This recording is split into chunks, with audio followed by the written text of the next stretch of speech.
পূর্ব বর্ধমান জেলার পূর্বস্থলী ২ নম্বর ব্লকের অন্তর্গত পূর্বস্থলী স্টেশন সংলগ্ন শীতলা মাতার মন্দিরে আজ থেকে শুরু হলো মেলা। ভোর ৪:৩০ থেকে শুরু হয় পুজো।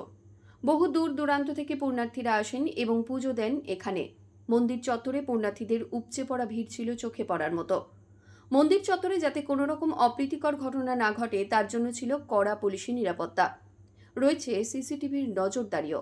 মন্দিরের পাশেই রয়েছে পূর্বস্থলী রেল স্টেশন। রেল লাইনে যাতে কোনো রকম দুর্ঘটনা না হয় তার জন্য তৎপর রয়েছে পূর্বস্থলী থানার বিশাল পুলিশ বাহিনী এবং আরপিএফ এর কর্মীরা। এদিন পূর্বস্থলী উত্তর বিধানসভার বিধায়ক তপন চট্টোপাধ্যায় মন্দির চত্বর পরিদর্শন করলেন। পুজো হচ্ছে, আপনারা এখানে ক্যাম্প খুলেছেন, কি বলবেন? পুজো হচ্ছে, দীর্ঘদিন ধরে হয় শীতলা মেলা। সেই উপলক্ষে প্রতিবারই আমরা ক্যাম্প করি, এবছর করি। ভক্ত কেমন আসছে? এখানে ভক্ত যা আসে তোমার 80% মহিলা, কারণ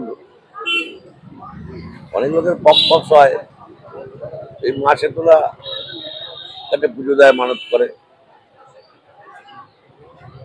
সেই উদ্দেশ্যেই আসে। এখানে কাঁটা বলি হয়। প্রশাসনিক ব্যবস্থা কেমন?